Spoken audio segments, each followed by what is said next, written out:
He's about 455 yards away. He's going to hit about a 2-iron, I think. This is the School of Motion podcast. Come for the MoGraph, stay for the puns. Us motion designers really love cool transitions in work, don't we? Well, here's a pop quiz. What's the transition that gets used more than any other one? Yes, it's a star wipe. I'm just kidding. It's a plain old cut, an edit. And the fact that most MoGraphers forget that is pretty telling, I think. We get so caught up in the design and the animation that we forget the real purpose of what we're doing most of the time, which is telling stories. Editors, on the other hand, focus almost exclusively on the story. The pacing, the arc, the mood. A good editor can add so much to a motion design piece, and today we have a great editor with us, Mike Radtke from Digital Kitchen in Chicago. In this episode, I grill Mike with a bunch of questions about what the heck an editor has to do with motion design. I mean, come on, editing's easy, right? You set it in, you set it out, you add some clips, put some music in. Come on. I mean, I'm kidding, of course, but I do play devil's advocate, and I try to get to the bottom of just what makes some editing good. Quick note about this episode.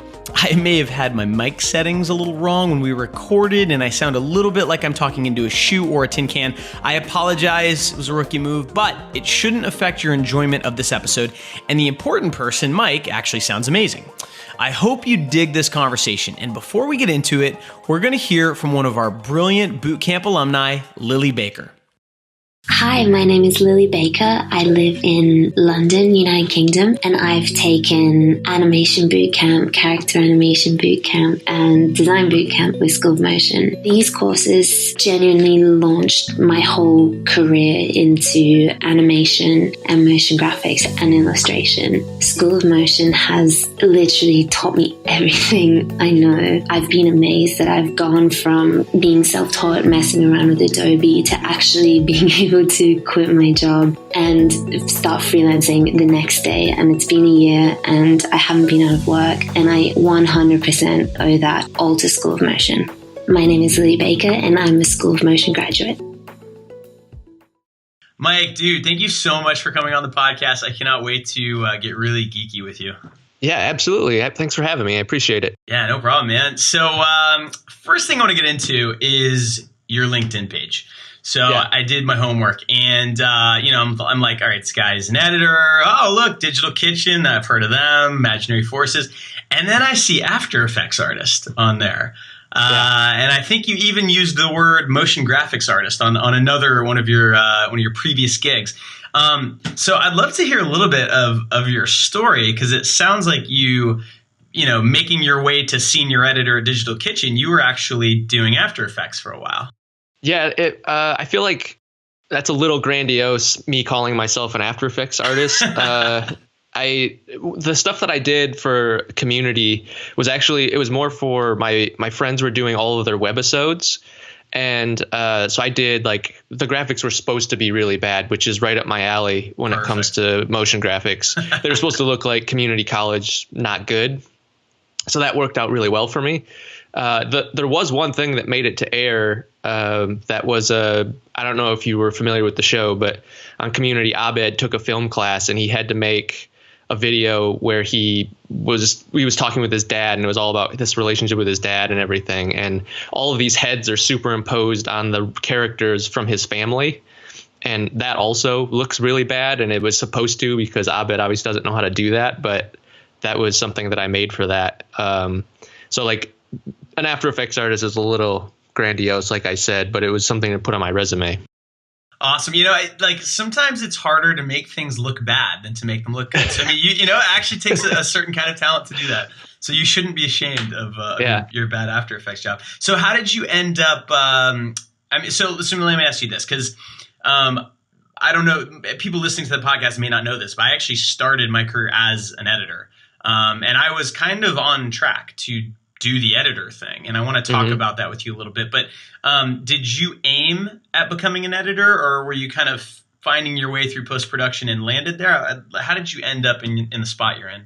Yeah, I definitely had more of a I really wanted to be an editor more than anything. After Effects was something that I just kind of started picking up when I was in college, because I was taking a lot of post classes, and I got interested in it and was just doing tons of tutorials online, and I got pretty good at it to the point now where like I still sometimes will have friends ask me to do something motion graphicsy, and I have to tell them, I'm like, I'm really not that good at this, so you might want to find somebody else. And so I started doing it in college, and then editing was really what I wanted to do. And then when I moved to Los Angeles, I looked for companies that did exactly what I wanted to do, which was like title sequences. And so I got a job there, and I just kind of went down the editorial path from there. Gotcha. So one of the things that, and this actually in a way was one of the things that kind of helped to turn me away from editing. So I was an editor in Boston, which is a town that's kind of set up similar to New York in the way post-production houses work. Meaning if you want to be an editor, typically you have to be an assistant editor first, and that you can be in that role for 5-6 years. Oh yeah, forever. Essentially. Now, so that part's bad. Now, the good part of that is that you're essentially getting an apprenticeship under someone really good. And in motion design, there's not really a corollary to that. That doesn't really exist. So I'm curious, is that sort of the path you took, starting as assistant editor and learning? And if so, was that really helpful? Like, did you learn a lot doing that? Yeah. So, I mean, when I started as a PA in Imaginary Forces, which means you do a lot of everything around the office, and I kind of just let my interests be known. And I tried to talk to the editors as much as possible. There were 2 there that were awesome at the time. And so I eventually talked to them enough where I started doing things for them when I was a PA. And then I got moved into the vault, which a vault most places don't have vaults anymore, but that's where you used to store all the tapes and like actual hard media, and you would check things in and out of there, like assets for people. I probably was like the last time a vault was ever used at Imaginary Forces. I was like the last vault person there practically. And then from there, I started assisting more and more because I had the time. And then eventually I started editing a little bit here and there. But at the same time, I kind of got taken under the wing of our flame operators. And I kind of expressed interest in doing flame too. So they started teaching me flame, and I was assistant editing, and I was assisting them. And I eventually started doing like split shifts where during the day I would assist and edit, and at night I would do flame stuff for those guys until it got to the point where my editorial needs took over so much more of the time, and I didn't have as much time to be working on flame stuff. So I eventually was just like editing during the days all the day. So. Gotcha. So for people listening, because flame is not something everyone's gonna have any experience with. Can you explain what flame is and how it's used in Imaginary Forces? Yeah, so in Imaginary Forces, it was like their finishing tool and compositing tool. Like people might know what Nuke is. It's similar to that in a sense, and it's a node-based compositing software. But Imaginary Forces used it for like its heavy lifting in terms of compositing and color correction and like fixing any shot. Like the 2 guys we had there doing flame were like magicians. They could fix anything. It was like the go-to for like problem solver. Yeah, it's interesting. So, a little more context about flame. Flame, I don't know what it costs now, but it used to cost significantly cheaper. yeah. But I mean, it used to cost like, $200,000-$300,000, and it's a turnkey system, right? You buy the hardware and the software. And I think they now have some sort of Mac application that you can buy for like $20,000 or $30,000 or something. Don't quote me on the numbers. Yeah, it's like subscription based now, and I think you can get a Mac subscription for it. I know that's how Smoke is, which is their editing software. Yeah. Gotcha. Okay, but flame. So it's interesting, man. We've kind of turned some of the same corners. There was a time when I thought I wanted to be a flame artist, and the problem with flame, and you're very lucky that you got to work at Imaginary Forces. Yeah. The biggest problem is by the time I felt like I knew enough about compositing to be useful as a flame artist, I was freelance. Yeah. And I wasn't going to buy my own flame, and so I really didn't have any opportunity to learn it. So I'm curious, like, was it difficult for you to learn Flame coming from, you knew After Effects pretty well? Yeah, so they kind of go hand in hand. Like some of the things I learned in After Effects were definitely applicable to Flame, but it was, now it's like if I want to do a compositing thing, I think in terms of how a Flame would do it with nodes and all of their actions and things like that. And so it's really difficult for me to jump back to After Effects when I'm like, I could have just done this so much easier with a couple nodes. But it is difficult to learn. I mean, it's a hard software to understand and wrap your head around. But like I said, I was doing it at night, and the guys, Rod Basham and Eric Mason, are two like amazing artists, and they're super patient and helpful and like wanting to like show me this stuff. And like, I'm very grateful that they like took that time to do it, because I could just sit in there at night. I could go in on the weekends, like, and just pound away at this thing and try to figure this stuff out. And then just ask them questions when something came up, or like when I couldn't do anything, I would just be like, I don't know how to fix this problem. And then one of them would just be like, yeah, you just do it like this. And you're like, oh, come on. I know. So, but I mean, like Rod would intentionally give me stuff that he knew would just be annoyingly hard, just to be like, just try to figure this out. And I'd just work on it for a couple of days and then inevitably be like, how would you have done this? Because I have something that's kind of okay, but I don't know if it's not the right way. And then he would show me 5 other ways to do it that were faster and easier and look better. That's okay. So this is interesting about you. You have a lot more experience with After Effects and things like Flame, compositing and probably animation than a lot of editors have. Yeah. And so my next question, and this is kind of a softball, has that experience helped you as an editor, and has it helped your career as an editor? It's one of those things where places want you to know how to do everything now. It's hard to get past like, well, yeah, you can edit, but can you do After Effects, or can you use Photoshop or whatever? Like everybody wants you to do a million things. And so it's definitely like just having like Flame Assist on my resume is helpful, because it kind of implies that I understand those things. But it helps with the work, especially this type of like motion graphics and like really graphics heavy work. Like I can do, like I understand how to do certain compositing things that are really basic for a real Flame artist, but for editorial, it's really helpful to be able to do like rough composites in the edit software that push an edit a long ways, that just go to show somebody what it will eventually be like, where maybe not every editor might not do that. Gotcha. Okay. I mean, I can imagine that those skills would come in really, really handy at a place like Imaginary Forces or now Digital Kitchen where you're at.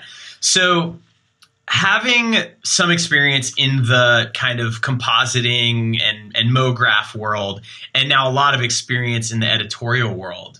And let me put this question a different way. So when I made the choice to go from editing into motion graphics, to me, the main reason was I felt like when I'm editing, I'm limited. I'm given like 4 colors. I'm given like an hour's worth of footage. Here's what you have. Make something with it. But when I'm in After Effects, I can design whatever I want. I can animate whatever I want. The sky's the limit. There are no limits, right?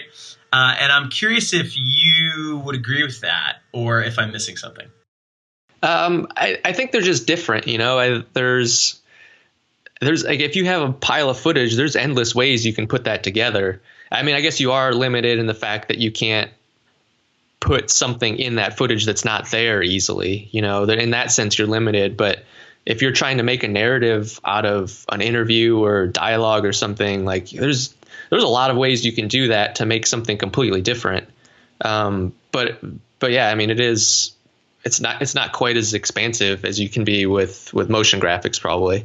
Right. I guess I don't look at it as limiting as so much as like, you're kind of helping the process along by telling a story in a different way. And especially when you're working with motion graphic artists, like you're helping mold a story in a different way. Like I see it more as a support role a lot of the time, but it's another tool for them to make something really awesome. Gotcha. Okay. And I agree with you, by the way, just for any editors listening that may have been angered by my question. I was like devil's advocate. So, all right, let me ask you this. So there are things, by the way, everyone listening to this, we're going to have show notes. You can check out Mike's reel. He's got amazing work. And man, you've worked with some amazing people, by the way. Yeah. So there are things on your reel that are like, 90% footage, and you can tell that they've been edited. Yep. But then you have things that there's zero footage in there. Literally. Yep. Like it's just an animated piece, but you're listed as the editor. So Yeah. can you kind of like explain to me on one of those jobs, right? Yeah. Where there's literally there's not even any edits really. I mean, maybe there's a couple of edits in there, but it's like this, it's like an animated piece. What is the editor doing on those jobs? Yeah. So I don't know if you have one example in mind specifically that I could speak to. I can come up with one if you don't have one, but there was one that I watched that was it was called Lagoon Amusement Park, and everyone listening, you should go check out the spot. But essentially, it's kind of I don't know, like a 2.5D with some 3D kind of really cool stylized illustrated looking amusement park promo. Yep. And there are some edits in it, but there are some really long shots in it that have no edits. Something like that. That was done by Joan Lau, who's awesome. She makes like really pretty things all the time. And she basically, for an editor in that role, like this is like a spot for this amusement park. It's a regional thing. And, we have like a script. So we have a script that, and I don't even know if that one has voiceover on my reel, but there's music. So you have a music piece, you know how long it is, and you know what you're trying to do because somebody had drawn out boards, basically frames. I think in this spot, this was a long time ago, but like Joan and some other artists had made style frames, and that's how they sold this idea. And then they would give me those style frames. There was probably only a handful of them at the time, and I would time things out according to those frames. So you would just put them in the timeline and you just have like these blocked out sections. And then we would talk together and be like, okay, well, we should probably have a couple more frames here to get this idea across, to get like movement ideas across, like when things are spinning or a roller coaster is going up. You kind of talk about, all right, what's the action in here? And that way I can know how much time to give something, like a reasonable amount of time. And then I can ask them to maybe make a couple more frames so that we get a better idea of that. Or sometimes I'll go in and even edit frames myself so that I have new frames that get an idea across. And then eventually you just pull together this entire animatic or boardomatic rather that is showing this whole piece just in a handful of stills. And when I made the original boardomatic, like there was way more stills. But the thing is it doesn't look like there's cuts in the actual piece because like the beauty of motion graphics, like they made everything seamless. But I mean, in the original thing that I made, there was tons and tons of cuts. They weren't all like meshed together perfectly like they are now. Gotcha. Okay. That was a really good explanation. That's what I kind of assumed, that your role is kind of invisible because it was more on the front end doing the animatic or the boardomatic. Yep, it's all timing. With things like that, it's you're just doing timing. I'll talk to whoever put the boards together and whoever's art directing this thing, and we'll talk about the motivation behind each frame and what's supposed to be happening there, or what they envision happening there. Mm-hmm. And then I'll take that back and I will do my best to put the right amount of time for that. And then it's always a back and forth. Sometimes like I'll just do one or two really quick animatics, I hand it over, and then they just run with it. And I never see it again. And then other times I'll put together boards. They'll make some rough animations. They'll give them back to me. I'll retime things, or I will adjust the edit to make it work for their timings. And then I give them another reference, and then we just kind of keep going back and forth until things are working the way they're supposed to. Gotcha. Okay, so I have a few questions. So first of all, when you're cutting these things, how much animation are you doing kind of in the editing app? Like, scaling up the frame or twisting it, or even maybe taking a couple of layers and shifting them to show something. How much of that are you doing in that edit? It really depends on the edit. Like sometimes a lot, and then other times if it has to be really quick and fast, then I won't do much of anything. There's usually like some sort of scaling or positioning changing, just to kind of get the idea of movement a little bit. But yeah, sometimes we'll break apart layers and do some motion there and fade certain things on and off with a background up. And it depends how much control I have over those images. And like I said, sometimes I'll go in and make my own frames that will showcase those sorts of ideas. And other times, depending on how many people are on it, I can ask somebody to like, oh, I want a frame that does this or a frame that does this, and they'll make it. Or after we all review it, you know, the person that's in charge of it will just be like, yeah, I actually want a couple more frames. I'm going to go make those for you real quick, and then you'll put them here. And we just go from there. But there's a lot of keyframing and animating, like rough animation, that happens in editing when you're doing animatics. Okay, so I mean, that's interesting, because that's not something that you think of when you say I'm an editor. You don't think of the fact that you're actually kind of animating. And I'm assuming that your experience using After Effects and using Flame and using apps where you're animating, that's got to be really handy. So have you run into editors that, you know, maybe, I don't know, old school editors that don't do that? Or like, is that old breed of editor that just cuts? Are they able to still operate at a place like Digital Kitchen? I feel like, yeah, they're still around. There's certain people that are more savvy in terms of the sorts of like compositing and animating you can do in editing. I feel like most people, like the people that I worked under, that were like the first editors I assisted for, they did a lot of that stuff. So that's not something I would have thought an editor was doing either. And I kind of had motion background, so it wasn't foreign to me, but I didn't think like that's something an editor did. But then going through their projects, it was like, oh, okay, so you're actually motivating a lot of these things. So like I was introduced to that really early on in editing, but there's definitely editors that, not to say they couldn't do it or don't, but I feel like don't spend a lot of time doing any animating in their projects. Yeah, I mean, I've run into not very many, maybe one or two in my career that were kind of purists, you know, like editing is cutting film. And I don't want to deal with any of this effects and animation and stuff like that. Yet they were really good editors. Yeah, and absolutely. And here's the thing that it took me a long time. I feel kind of like embarrassed to admit this, but it took me a long time to really realize. And I'm going to ask you about this in a second, but it took me a long time to realize that editing is really hard, and there are people that are rock stars at it and are really, really good at it. And I'm curious if there's any qualities that you see in really, really good editors, like yeah. what, you know, any commonalities? I feel like the really good editors that I know, I think one is it always seems like editors are musicians. Yes. I know like tons of editors that are musicians, and that makes perfect sense. You know, I'm a musician, and the editors that I like, one of the editors that I worked with, she's like a DJ. Like she knows more about music than I'll ever know probably.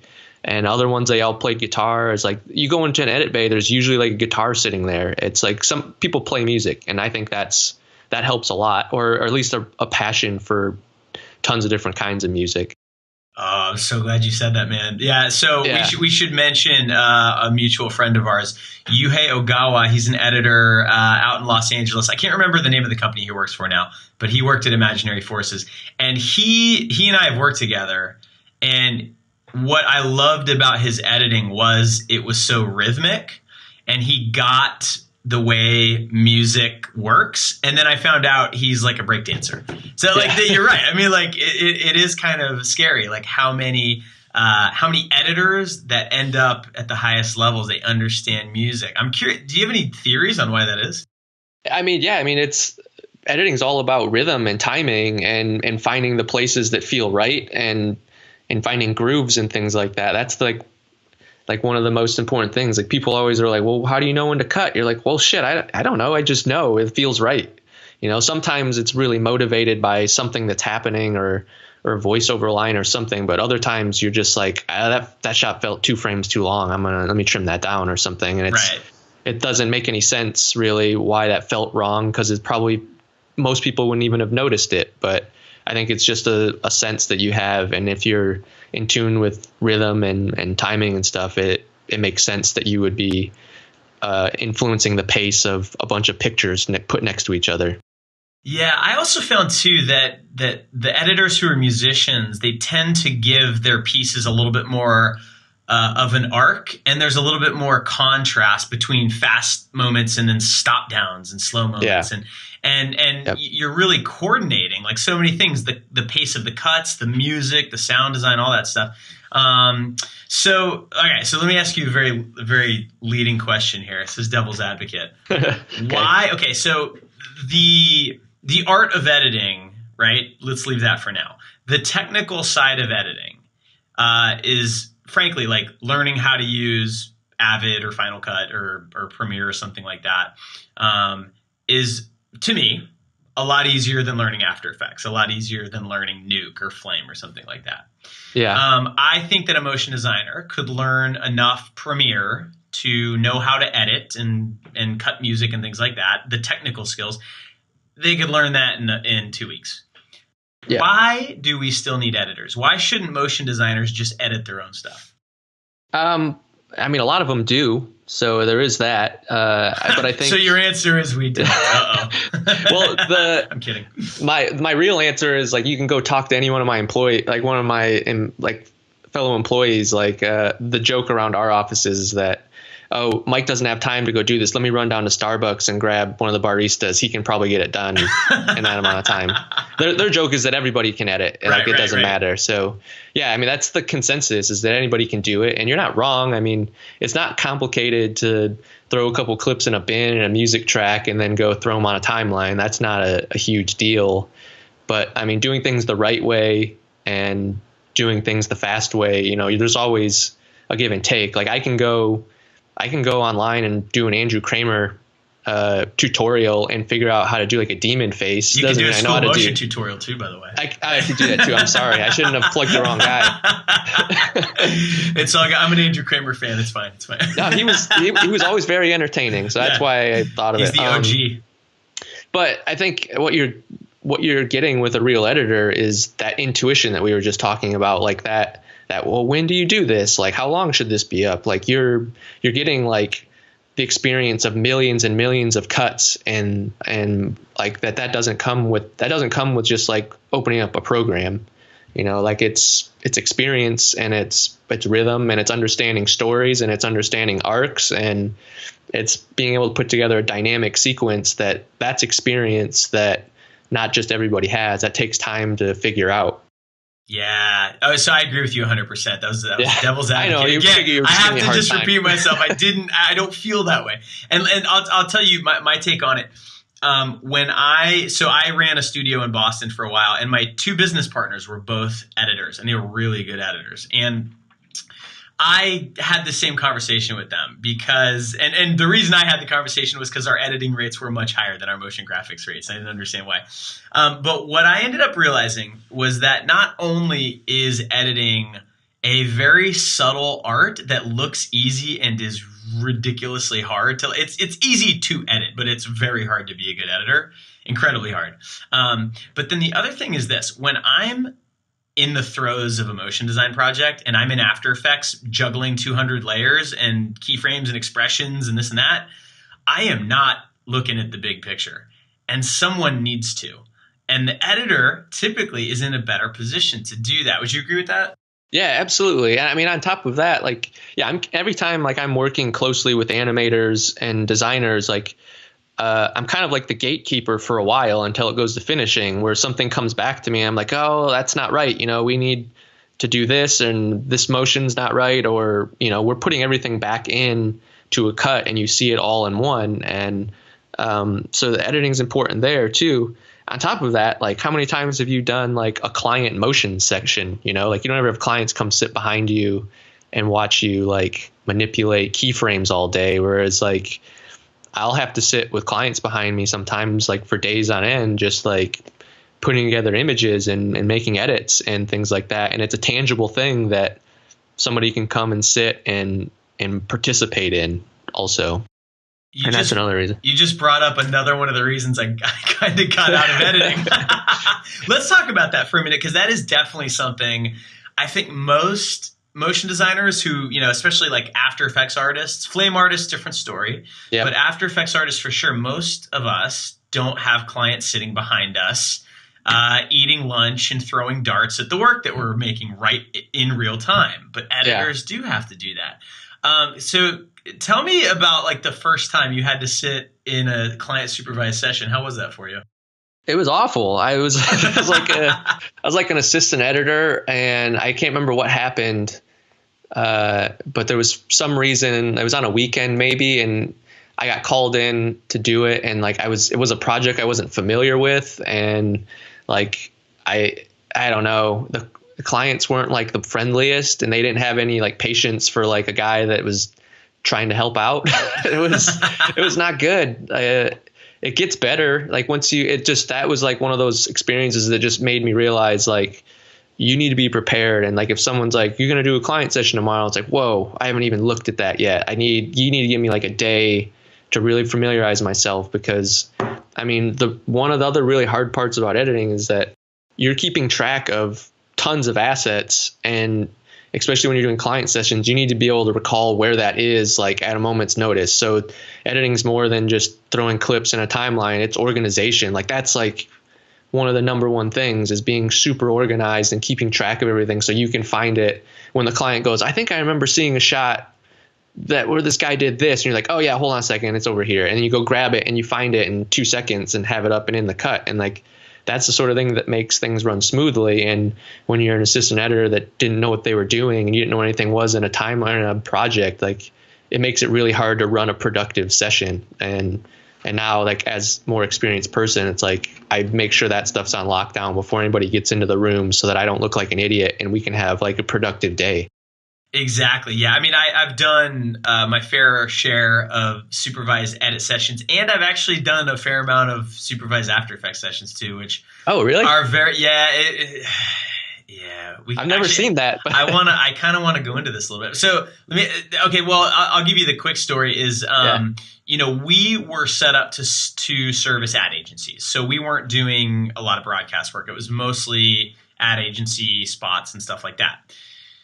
And the reason that I was doing supervised After Effects sessions was not because it was necessary. It was because the client wanted to get out of the office and get lunch bought for them and hang out in our cool office and drink beer out of our fridge, which I totally get, by the way. Yeah, it's great when you get to do that. Yes, exactly, right? Now, on the editorial side, I saw a fair amount of that as well. And so we can be very politically correct about this, but have you experienced that too? The supervised edit session that really doesn't need to be supervised? I don't think I've really had that before. Anytime I've had people come in, it's been really good reasons, and we actually get a lot done. Like, I've never had one where I felt like I wish you would have just stayed home. Like, anytime they've come in, it's been really productive, and the clients have like contributed quite a bit and made the process go a lot faster.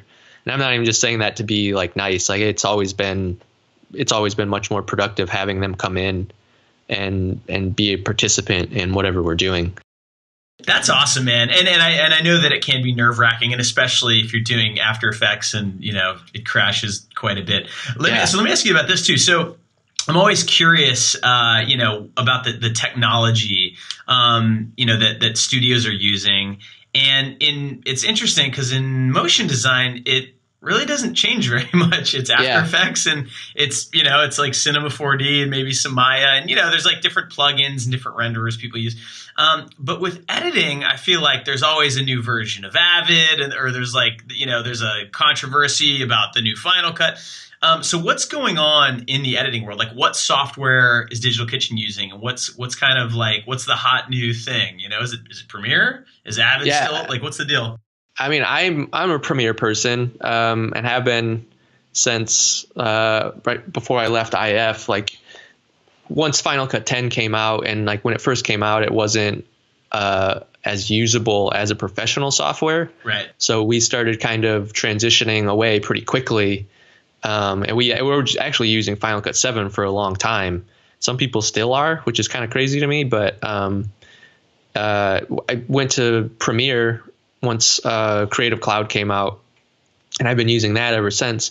There's a few times I'll use Avid. I really don't like Avid as much. I feel like it's a little more limiting. I'm sure there's Avid editors out there that will disagree with me. I feel like it's a little more limiting when it comes to the type of work that I do, like having to do like rough comp stuff and work with like tons of mixed media and things like that. It's just a little easier working with Premiere, and plus it works really well. Like a lot of our animators are using After Effects, obviously, so there is some cohabitation there that they work really well together. Yeah, if I was recommending an editing app to a motion designer, it'd be Premiere, like without any hesitation.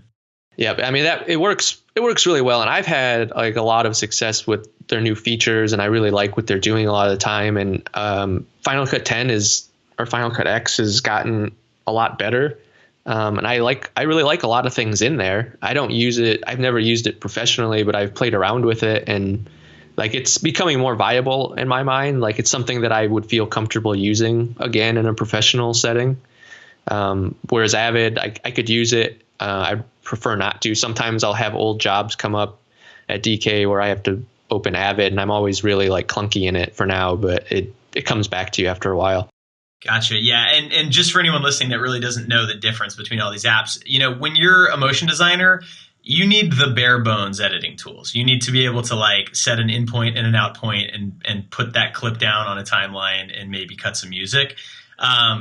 When you get into the upper levels, and Mike, you could definitely way more about this than I do. You can edit multiple camera shoots and you can do all kinds of nesting of clips, and you can output to, tape and things like that. Are those the types of things that a professional editor needs to worry about, or is it really just turning all digital and it's all pretty much the same now? I mean, I haven't put anything on tape. I don't know, in like 5 or 6 years, I don't think, at least.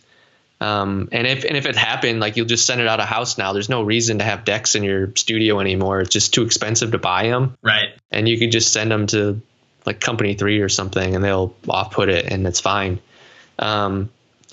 But I mean, yeah, external video monitoring, like that's important for me. Like I need to have like a broadcast monitor that hooks up, and even probably like a big plasma that sits over me so that clients can see things. Like that's always good. But I mean, besides that, like I really care about like really good like speed ramping tools and like adjustment layers and like compositing modes and things like that, and like good keyframing and animating tools. Yeah. And then, being, as long as I can organize stuff, that's all that really matters. Gotcha. And so when you're doing these client supervised sessions, are they typically editing sessions, or are you doing a lot of that stuff, compositing and keyframing and basically sort of a miniature version of motion design? Yeah, it really depends on the job. There's been a couple jobs where I've had to do a little more of that than other times, but usually it's usually edit sessions. And if I can do a composite really quick while we're sitting there like chatting or something, I'll totally do it just to kind of get the idea across, because usually what's happening in a client session is we're working with like an agency or something who by the end of the day, they have to send something to their client. And so the closer I can get it to looking like polished for their clients to see, the better. And they kind of appreciate having something that's has a little more effort put into it. So if I can do it quickly, I'll definitely do it. But if it's going to take time, we'll usually just kind of make a note that it's rough. Gotcha. Okay. So let's talk about a specific project, and one that a lot of people may have seen because it did get a lot of attention when it came out. And that's the Jessica Jones titles. Yeah. Which are just gorgeous, by the way. If you haven't seen them, you can find them on Mike's portfolio. And I'm sure they're also up on the IF website. Yep. But they're amazing looking.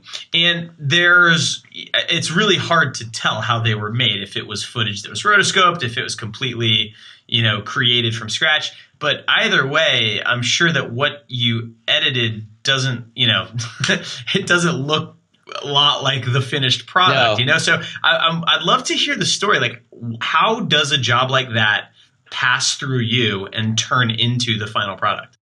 Yeah. So This job was really fun to work on for a lot of reasons, but my part in it came in after the board-o-matic had been made. A really, really good editor named Danielle White, she came in and did the boards. I was working on something else at the time, but then after the boards were done, I got put on the job. And essentially after that, so we had the blocking, like somebody had made story frames and she put together those boards. So then I had access to tons of Jessica Jones footage and B-roll. So I would go through and try to find shots that one would be suitable for the style that they were going for, like knowing what they were trying to do to frames and the animation that they were going to do, like looking for shots that would necessitate, that sort of paint streaky look and being able to animate on. Right. But then also just shots that would match the board frames. Like we weren't necessarily going to stick with that, but if I could find a frame that matched that composition, then that composition was made for a reason. So I was looking for those and just other good shots. So it was a lot of mining through footage, bringing that in to edit, and then basically rebuilding this boarded out edit. And a lot of things kind of stayed similar, but a lot of it changed too. So it's not even close to the boards anymore. So once you get that footage in there and it's looking good, it's timed out well, it feels like a good pace. We'll start sending. Well, that kind of gets approved by the client. They're looking at it and being like, yeah, we're okay with these shots, knowing that a lot of work's going to be done to them. So then I start breaking those out and sending them to the animators, and they'll start doing their thing over top of it, and they'll send them back to me once they have versions, and we just keep going back and forth and adjusting the edit for timing, adjusting the edit for the animations that they're doing. I'll retime things if we need to. And we just kind of go back and forth until there's something that vaguely resembles the actual thing that people are going to see. This one was really cool from a motion perspective because you could read a good article like Michelle Doherty, who made this. Like, she's amazing, and she did a really cool write-up. I think it was on Art of the Title about this, that she kind of explained some of this stuff. But like, there was a whole shoot that we did for the characters that you see in this actual cut. So besides going through and finding like the footage from the show, we did a shoot where all the silhouettes you see are people that we shot on camera. So we had to go through, and then I had to cut all those shots in from our actual shoot to make up the edit. And then we also did element shoots where like a lot of those paint streaks that you're seeing and like ink blots and things like that, like a lot of those were shot practical. So then I have to go through and I have to find the really cool elements of that, and I export that stuff for animators to use as elements in their compositions.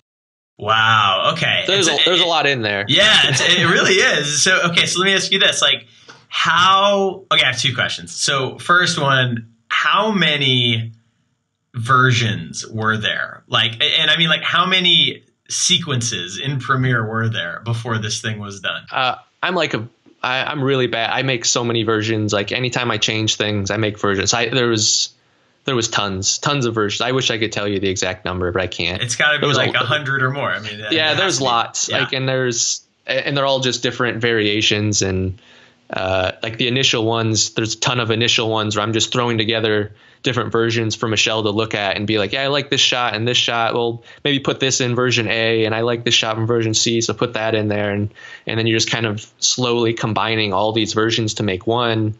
And then once you have this base edit, and then animations start coming in, then you keep versioning those up too. And there's a lot of edits in a time. Right. So like, okay, so let me just make sure I kind of understand the process. So you might find a cool shot, from the inside of a car looking out, and then you have a green screen footage of a woman walking, and you kind of do a rough comp for timing, and it doesn't look at all like what it's going to.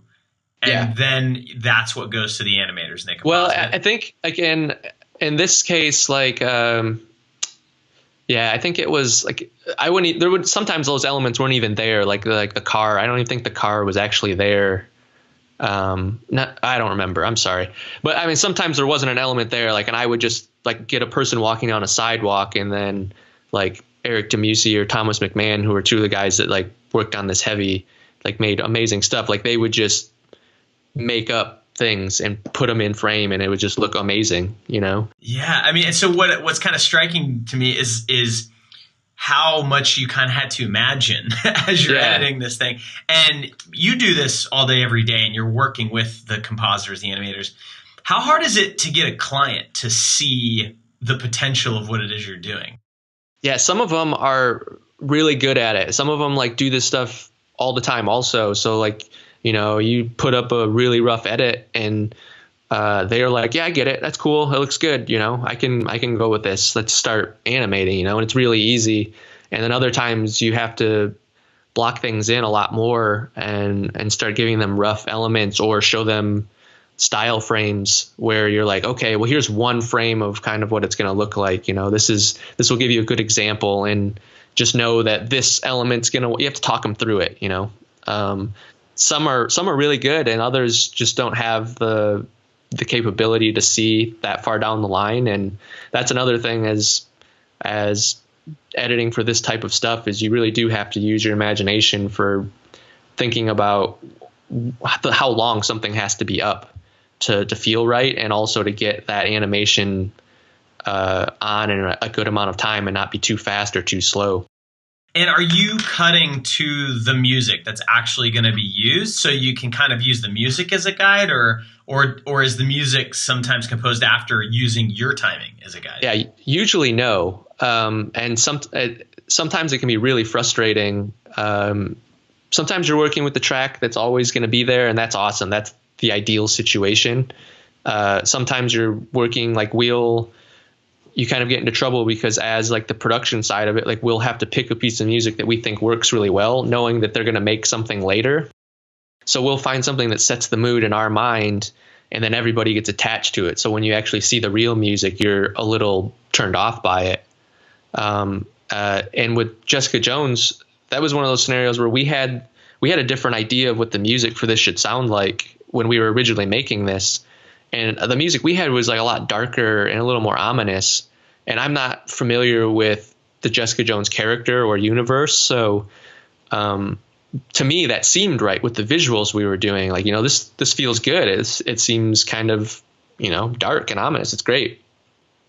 And then when the actual music came, I put it on, like I didn't know what to think. Like it was so different than what we were using. You know, but it's like, all right, well, that's the music. This is what it's going out with. And then I remember seeing like articles about this title when it came out, and like everybody, that was one of the things people were like, the music is on point. This is perfect. This is exactly what I would expect for Jessica Jones. And I was just like, man, I couldn't have been any further off. Like I had no idea. Like, but that's what people thought was right, you know, and it works great for it because that fits this universe. And I just didn't know it. It's really interesting. I mean, you really have to juggle all of these unknowns and just kind of put it in the best position to succeed. And a lot of it's out of your hands once your job's done. You can only do so much. Yeah, you can only do so much. Oh my gosh. So I want to touch on one thing. We talked a little bit before we started recording this about the crazy security that some of these jobs require. You know, I mean, Digital Kitchen and IF both work with, you know, big franchises and big brands, and some brands require an extra measure. Can you just kind of give me some examples of like the types of security measures that are in place at a studio like that? Yeah, I mean, a lot of it is, you know, your servers have to be up to a certain standard that I don't understand as a non-IT person, but like a lot of it has to do with how you secure your connections with the world. And some jobs, like you're working on it and you can't even be on a computer with an internet connection, like that sort of thing. And so and offices aren't set up like that. So in some scenarios, like you just have a bunch of dudes sitting in a room by themselves because nobody can see their screens, you know, like people that aren't working on that job, that haven't signed the correct forms, can't even like look at a screen or one image. So you have to like section everybody off, and they sit in a room all day with no internet and are just working like away from the world. Ah, man, that is, you know what? It's like my initial reaction is, man, that's sick. But I kind of get it, though. I mean, Yeah, it makes perfect I get sense. it, Like yeah. they don't want that stuff getting out. Like I don't hold it against them at all. Like you got to protect that stuff, and things get out all the time. So I get it. Yeah, Makes they're sense. spending a ton of money on these shows and on these spots, Yep. and they got to protect it for sure. All right, so let's try to give some motion designers out there some editing tips, because I actually, this is one of the things I kind of harp on. So I when I used to teach at the Ringling College of Art and Design, and I would be critiquing student work. One of the things I always see with motion designers is they tie themselves into a pretzel, trying to make one continuous, seamless thing. Yeah. When a lot of times you could just like have a wide shot and a close up and cut and Yep. save yourself a week of work, and it works better. And it's just so like, editing is a tool that motion designers should be using. I mean, one of my old business partners used to say the most widely used transition in motion design is a cut. Right. So you should be using cuts more. So Yeah. let's say that you got a motion designer. They're not a musician, and they're cutting their reel, and they want their reel to be edited well. What are some of the things you would tell them to do that might help them? I think picking like a dynamic piece of music, like don't get something that's going like full tilt, crazy off the wall the entire time. Something that has some ups and downs, it works into things. Maybe it has a break in the middle where you can slow it down. It starts kind of definitively and it ends definitively, and it has some emotion in it. Like that's one really good thing. When you're cutting, like don't feel like you have to go fast all the time. Like play up to the music that you're using. Let's see, what else? Let me ask you this real quick. When you're editing music, like let's say you have a 30-second spot and you're given a piece of stock music that's 3.5 minutes long, how many edits are in that music track to make it 30 seconds? Yeah, that's it could be one, and it could be like 5 or 10. It depends on how that's built up and the kind of and it changes throughout the edit sometimes. It just depends on the arc that you're building. So it could be like, well, I want to start with the beginning and I want to end with the end, and you have one cut and you figure out a good way to transition that. Or sometimes you might need 3 cuts in there because you have to get a section from the middle of the song to bridge those gaps because it goes from too soft to too fast. Like there's a ton of them. And it just depends on how you want to, the kind of mood you want to set in that piece and the dynamic piece that you want. You could also just fade it out at the end if you want to be kind of lazy about it, but sometimes that works, like you can start at the beginning. I wouldn't recommend that. Yeah, I mean, I wouldn't either, but sometimes sometimes it works, Yeah. You can just get a piece, like it'll happen to end at a really good time where if you do a quick enough like dissolve at the end, it's done. Gotcha. And so are there any kind of, editing tricks or things maybe, I don't know if you've read that Walter Murch book, In the Blink of an Eye. It's like the book on editing that all editors are supposed to read. If you haven't, don't tell me and just go read it. I have not. You'll lose your cred. But like, are there any things that you would tell a motion designer to look for? Like, because one of the issues that a motion designer has typically editing their reel is everything looks different and there's no rhyme or reason to it, right? And it's like, well, this is a spot for a bank, and this is some weird 3D thing I did that's just a personal project. How do you connect those? What are some ways you can generate connections through editing? Yeah, so it could be composition, it could be shapes, it could be color. Like let's say you have like 2 spots with like somewhere there's a circle in a similar place. Like if you do a fast enough cut when those things are over each other, they kind of look like they were the same thing and it looks seamless. Or if you're going from like in one spot and it like takes over red, or like everything feels really red, and you have another spot where you have another completely different clip where it comes out of red and goes into something else really cool. If you just kind of put those together, it starts to feel like it was meant to be, like it was one piece. So I think things like that, like you're looking for patterns of that are on the screen and shapes and things like that that can tie together, or action. Like if you have something falling from the top of your screen, like you can find something else that just fell into, like if it comes through frame, you could look and find a shot that has something that just had something land on the ground or something, and it kind of feels like it was all one action. That's amazing. And it's funny that you said that, because there's actually, we run a course called Animation Bootcamp. That's one of the principles we harp on, is the idea of reinforcing movement. If one thing is moving to the right, make something else move to the right. And it kind of makes things, there's a lot of correlations between editing and what feels good and what works, and the same things that make animation feel good. It's really fascinating to me, man. Yeah. So, you know what? Like, I feel like my head's going to explode with all the editing knowledge that we've kind of dumped into this episode. This is amazing. So the last thing I want to ask you is, are there any, so let me first say this, and I mean this, I'm not just blowing smoke. Go to Mike's website and look at some of the things he's edited. There was a piece, and I'm going to go find it while I talk about it, because I watched it. And actually, our buddy Ryan Summers was the creative director on it. I saw his name on there. The Nat Geo Explorer title sequence. Oh, yeah. Awesome. Yeah. Like, really, like, and it's like when you watch it, it's one of those rare things where you watch it and you're like, that's edited really well. Like thank you. It hits the beat, and there's these little moves and these little like jump cuts, and it's awesome. Are there any other editors that you think motion designers would be into that can cut like you, that do this sort of thing?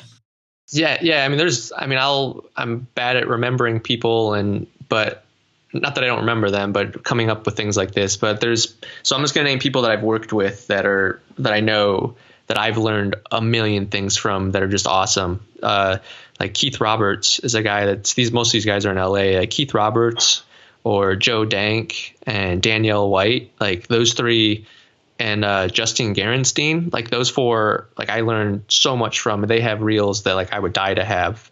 And then there's other people like Yuhei, like you've said, and this guy Heath Belzer, that's awesome. Like he's more like, him and I kind of were doing things at the same time, and like he's great too. Like they all have really, really good work that are similar to mine and probably better. That's awesome, man. Well, we'll link to all of them in the show notes so people can check them out and send them fan mail and stuff like that. Where are we going to be finding you in the next 5 to 10 years? Where does Mike Radtke end up? When he's at the top of the mountain. I don't know. I kind of just want to keep working on these short form, like graphic heavy things. I'd like to get more into probably like directing them more, or even and being more a part of the shooting and finding really cool projects like that where I can just take more of a creative lead.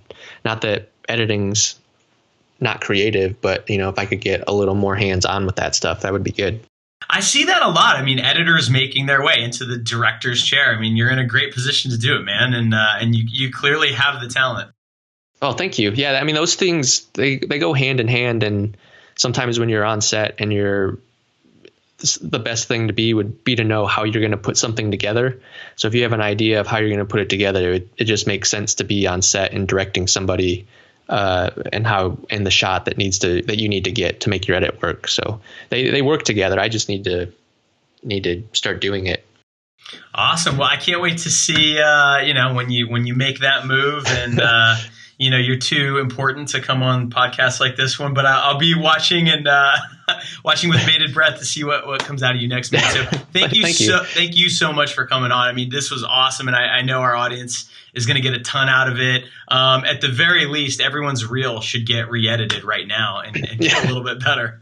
Well, I appreciate you taking the time to talk to me. Hopefully it wasn't too dense and boring for people. So, well, if it was, I hope you're not on Twitter, because they'll let you know.